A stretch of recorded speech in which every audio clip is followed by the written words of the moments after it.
Welcome, our dear followers and viewers, to the Art of Hunt channel. There is only one species of buffalo in Africa, but 4 distinct subspecies exist. Forest buffalo, West African savanna buffalo, Central African buffalo, and Southern savanna buffalo, also known as the Cape buffalo. Savanna buffaloes are large, heavy, cow-like animals. They vary greatly, not only in size, but in the shapes of their horns and their coloring. Adults are usually dark gray or black, or even look red or white if they have been wallowing in mud of that color. And the young are often reddish-brown. The smaller forest buffalo maintains the red color even as an adult. Although in western Uganda,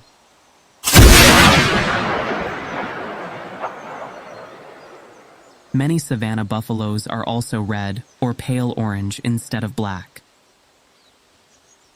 Adults lose hair as they age. Both males and females have heavy, ridged horns that grow straight out from the head or curve downward and then up.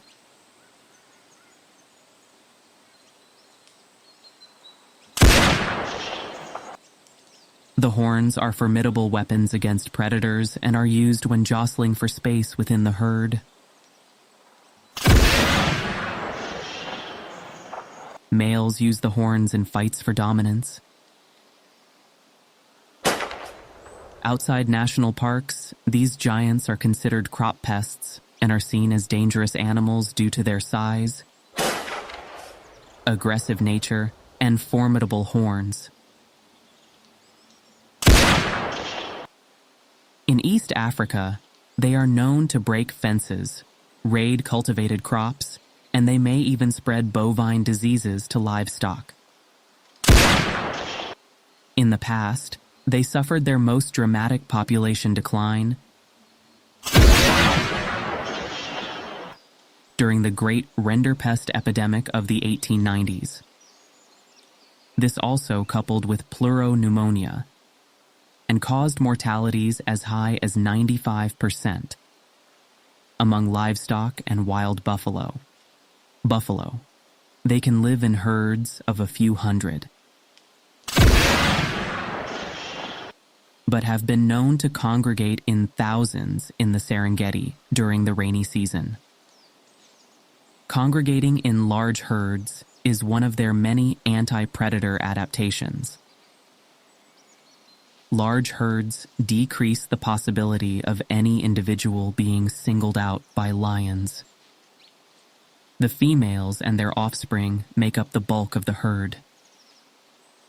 Males may spend much of their time in bachelor groups. These groups are of 2 types. Those that contain males from 4 to 7 years old, and those that have males 12 years and older. The older bulls often prefer to be on their own. Food sources play more of an important role than predation in regulating population numbers. Without fresh green feed, buffaloes deteriorate rapidly.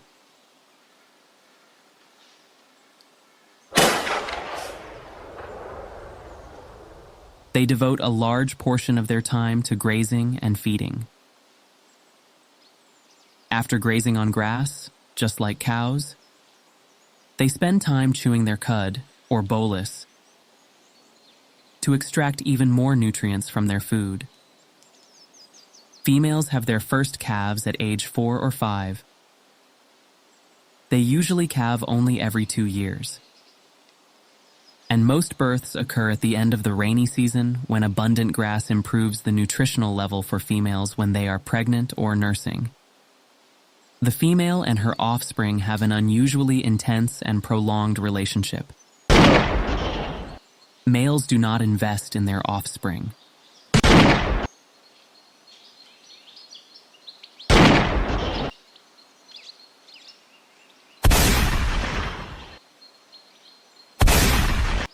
Calves calves are suckled for as long as a year and during this time are completely dependent on their mothers.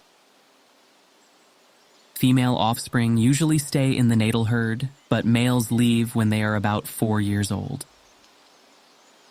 Their sight and hearing are both rather poor, but their scent is well developed in African buffaloes.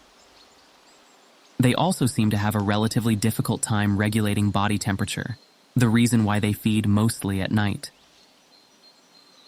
Although they are quiet for the most part, the animals do communicate. In mating seasons, they grunt and emit hoarse bellows, and a calf in danger will bellow mournfully, bringing herd members running at a gallop to defend it. Females display a sense of loyalty to their birth herd. They not only remain in the herd of their birth, but also ensure that their offspring continue the tradition, staying alongside them deep into their mature years.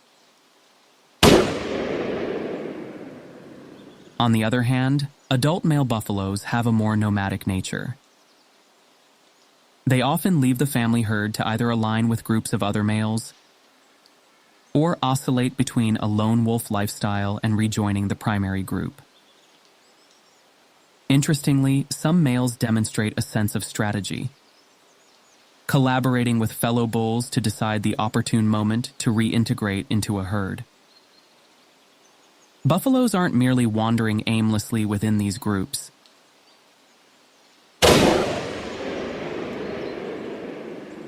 They adhere to a specific hierarchy and position, be it at the rear, smack in the middle, or leading at the front. The decision-making process in terms of migration is an inclusive one. Adult females utilize a sort of democratic process to navigate the herd's direction. They effectively vote on the direction by aligning their heads towards their preferred path. The majority's inclination then sets the course. Further adding to the herd's organizational structure are the lead animals. These could be either mature males or females. They assume the responsibility of leading the pack, setting the pace, and signaling when it's time for a rest. Thank you for watching and stay tuned for all the new videos on your channel, The Art of Hunt. Don't forget to subscribe to the channel and activate the bell button.